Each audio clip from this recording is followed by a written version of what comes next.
मान लीजिए कि मुझे आईपीएस की फुल फॉर्म नहीं पता, जो कि इंडियन पुलिस सर्विस होती है, मैं कहता हूँ कि मुझे नहीं पता।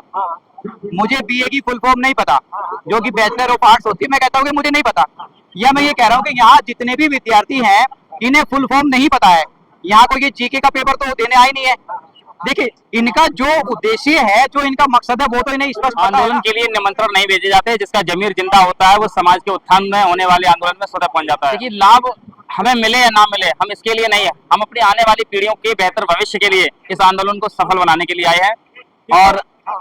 और हम आपको ये बता दें कि आंदोलन ये किसी पार्टी विशेष या सीट विशेष को जीतने के लिए नहीं है, न सत्ता में आने के लिए, बल्कि सत्ता में रहने वाली जो सरकार है, जिसमें ये व्यवस्था शिक्षा की व्यवस्था को खराब कर रखा है, उस शिक्षा की व्यवस्था को बेहतर बनाने के लिए इस देश के नौजवान आंदोलन कर रहे हैं। इन नौजवान छात्रों के आंदोलन को सफल बनाने के लिए हम इनकी पहले रूप में इनकी ढाल बनकर के इनके साथ खड़े हैं।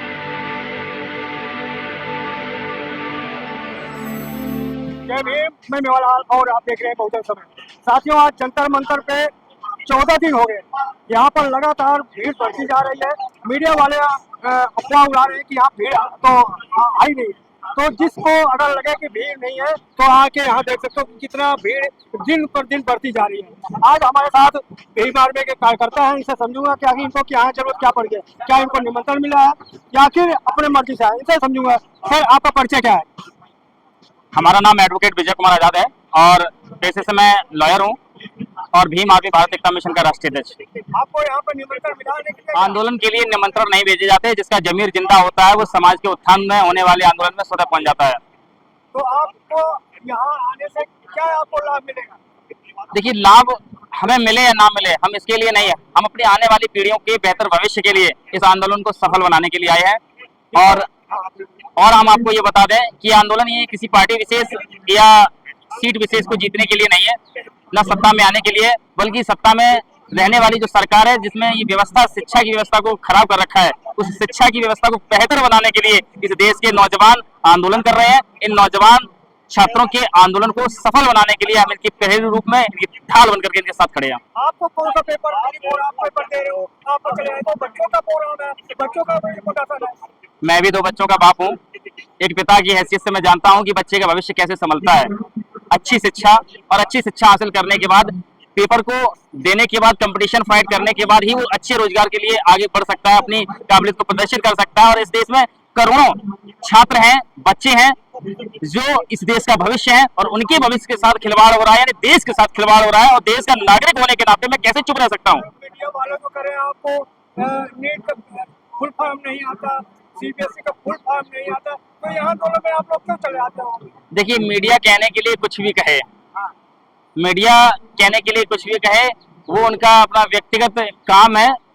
जो सच्चाई है, उस सच्चाई को मीडिया को भी दिखाना चाहिए और नेताओं को भी समझना चाहिए। इसको नीट फुल फॉर्म में आता हो, इसको सीबीएसई का फुल फॉर्म में आता हो, उसी का अधिकार है इसमें आंदोलन आने का। मैं आपको पूछ रहा हूँ। देखिए, ऐसा नहीं है, यहाँ पर जरूरी नहीं कि सभी नीट के छात्र या छात्राएं हैं। यहाँ बहुत से ऐसे छात्र छात्राएं जो 10वीं 12वीं में हैं, बीए बीएससी बीकॉम में है। बहुत से माता पिता ऐसे हैं जो शिक्षित नहीं है, लेकिन वो जानते हैं कि शिक्षा से उनके बच्चे का भविष्य संभलेगा और अपने बच्चों के बेहतर भविष्य को संभालने के लिए वो इन बच्चों के आंदोलन को सफल बनाने के लिए आए हैं। यहाँ आप लोग बैठे हैं, कितना पैसा मिला आने का?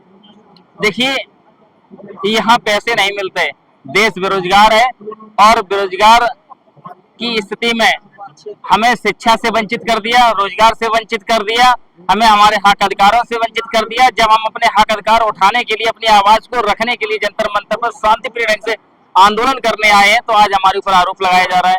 यहाँ आप देख सकते हैं, व्यवस्था ये स्वतः की जाने वाली व्यवस्था, लोगों के द्वारा की जाने वाली व्यवस्था, यहाँ किसी धन्ना सेठ की पार्टियों में नहीं आए, न चंदे में बुलाए हुए लोग हैं। कहाँ जा रहे हैं, फंड कहाँ से आ रहे हैं? इतना चल रहा था। देखिए, यहाँ फंड की आवश्यकता नहीं है, यहाँ कोई एसी या कोई ऐसी सुविधाएं नहीं है। यहाँ लोग भिन्न भिन्न परिस्थितियों से जूझते हुए बेहतर भविष्य को बनाने के लिए और देश में शिक्षा व्यवस्था और कानून व्यवस्था को बेहतर बनाने के लिए आंदोलन कर रहे हैं। इसके लिए हमें किसी प्रकार की फंड की आवश्यकता नहीं है। जनता साथ दे रही है, लोग साथ दे रहे हैं और हम अपने धन से, अपने संसाधनों से ये आंदोलन सफल बना रहे हैं। कहा जा रहा है कि यहाँ पर कुछ एजेंडाधारी लोग हैं अपना एजेंडा फिट करने के लिए बैठे हुए आए हुए हैं। देखिए, ये नेताओं के काम है, झूठ बोलने वाले जुमलेबाजों के काम है। इन मासूम छात्र छात्राओं का ये उद्देश्य नहीं है। इन छात्रों के आड़ में एजेंडाधारी अपना एजेंडा फिट करने के लिए आप आए हैं। ऐसा बिल्कुल नहीं है। आप देख सकते हैं कि लगातार इतने दिन से आंदोलन चल रहा है, एक भी आंदोलन के बीच में कोई भी राजनीतिक बैनर नहीं है, ना ही राजनीतिक कोई स्लोगन यूज किया जा रहा है, बल्कि छात्रों के हित की बात की जा रही है। जितने में 38 लाख स्टूडेंट है, लेकिन अब कितने स्टूडेंट है यहाँ पे? ये आप भी जानते हैं, भीषण गर्मी पड़ रही है और इस भीषण गर्मी में सभी छात्र एक साथ मौजूद नहीं हो सकते। लेकिन अगर जब बात आएगी आर और पार की, तो छात्र तो कहा जा रहा है जेएनयू के छात्र क्यों है दिखाई दे रहे हैं? छात्र हर जगह से आ रहे हैं और ऐसा नहीं है कि यहाँ व्यवस्थाएं, हम लोगों को भी मालूम है कि यहाँ अगर 1000 लोग और बढ़ गए तो व्यवस्थाएं बिगड़ जाएंगी। तो इस व्यवस्था को बनाए रखने के लिए, आंदोलन को शांतिपूर्ण ढंग से करने के लिए हम उन लोगों को, कुछ लोगों को इनवाइट किया, वो लोग आ रहे हैं। और जैसे जैसे हमें लगेगा कि हमें हमारी ताकत बढ़ाने की जरूरत है, तो केवल एक आह्वान करना पड़ेगा, लोग आ जाएंगे। यहाँ पर जय भीम के नारे लग रहे हैं। जय भीम नारे का क्या मतलब यहाँ लगाने का?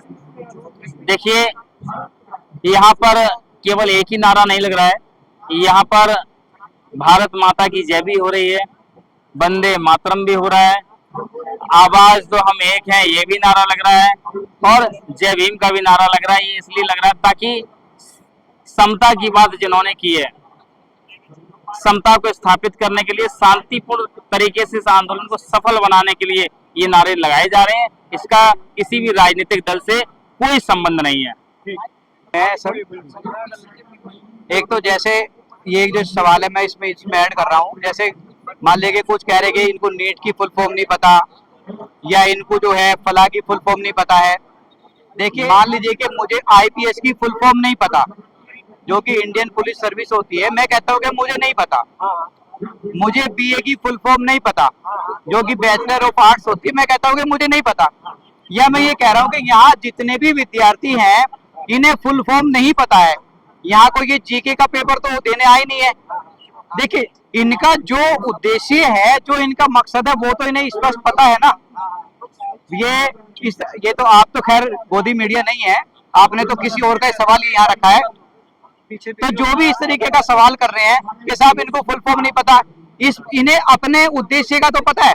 इन्हें इस बात का पता है, जो यहाँ पे स्टूडेंट्स हैं, कि देखो 90 से ज्यादा बार पेपर लीक हो गया है, और नीट का एग्जाम लीक हुआ, 20 से ज्यादा विद्यार्थियों की जो है इसमें जो है मौत हो गई है।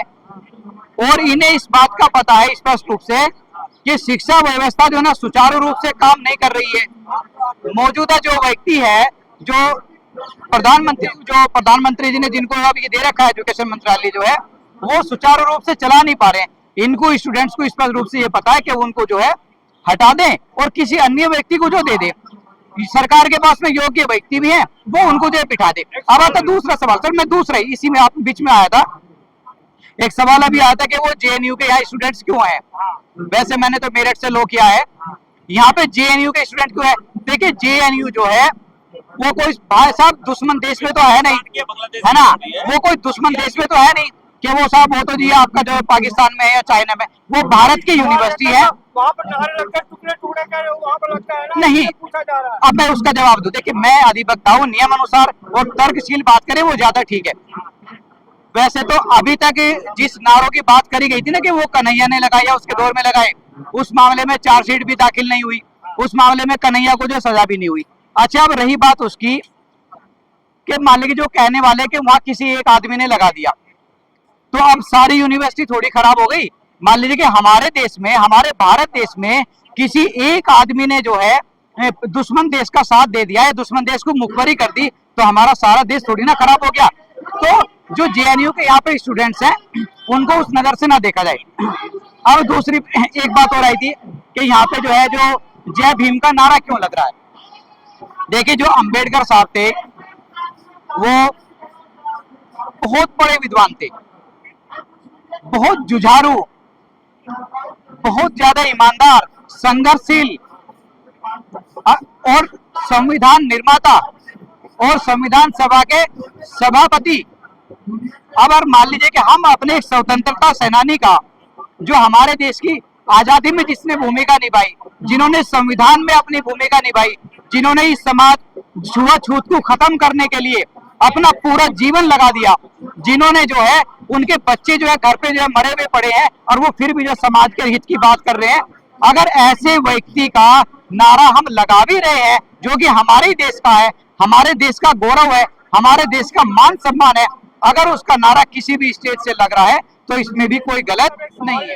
हाँ जी। अभी यहाँ कुछ दिन पहले निशु आजाद एक 14 साल की लड़की यहाँ आके बोली तो उसके ऊपर उसके पिताजी के ऊपर अटैक हुआ। अब उसके चारों तरफ से अटैक हो रहा है कि वो हिंदू करे कि कहाँ से आई, वो ऐसी बात बोल रही है, तो आप इसमें क्या सफाई देंगे? देखिए उसमें जो है, देखिए मेरी बात सुनिए, मैं आपको बताऊं, जो अनुच्छेद 21 है, अनुच्छेद 21 कहता है कि राइट टू लाइफ, जीने का अधिकार, और जब ऑनरेबल कोर्ट ने जब इसकी समय समय पे व्याख्या करी तो उसमें राइट टू लाइफ में पर्यावरण भी आया कि साफ सुथरा मिले, उसमें सुरक्षा भी आई कि साफ सुथरा मिले, और यहाँ तक की बात है कि उसमें सम्मान भी है कि प्रत्येक व्यक्ति को जो है ना सम्मान मिले। और अब मान लीजिए मैं उस लड़की पे आ रहा हूँ, अगर उस लड़की के साथ में ऐसा हुआ है, उसके साथ में मारपिटाई करी गई है या उसके साथ दुर्व्यवहार हुआ है, तो विधि अनुसार जो भी इसमें कार्रवाई बनती है पुलिस वो कार्रवाई करने में सक्षम है, और कानून और संविधान पुलिस को ये ताकत देता है कि वो जो है अपने अच्छा हिंदू कहा था तो वो करे कि ऐसा क्यों बोली वो? अच्छा वो ऐसा क्यों बोली? तो देखिए मेरी बात सुनिए, अगर मान लीजिए कि उस लड़की ने ये कह दिया कि हिंदू राष्ट्र नहीं चाहिए, तो मेरे भाई, और ऐसा अगर कोई भी व्यक्ति कह रहा है तो देखिए ये तो संविधान भी कह रहा है। संविधान जो है इस देश को सेक्युलर बता रहा है, इस देश को पंथ निरपेक्ष बता रहा है, इस देश को धर्म निरपेक्ष बता रहा है, तो वो तो संविधान की भाषा बोल रही है ना। तो जो लोग, जिन लोगों ने इस कारण से उस लड़की के साथ में दुर्व्यवहार करा, वो अवेयर हो इस बात से, वो संविधान में आस्था रखते हैं, अगर उनकी संविधान में कानून में आस्था है तो वो उसे पढ़े और अवेयर हो और इस तरीके की हरकतें जो है वो ना करें। ये तो संविधान ही कह रहा है, तो ऐसा कहना करना वो जो है गलत है। तो आप समर्थन करते हैं उसके बाद कि हिंदू राष्ट्र नहीं चाहिए? देखिए मैं समर्थक हूँ संविधान का। ये देश जो रूल हो रहा है ना, ये देश रूल हो रहा है संविधान से, और संविधान ये कह रहा है कि ये किसी भी धर्म से रूल नहीं होगा, तो मैं संविधान का समर्थक हूँ।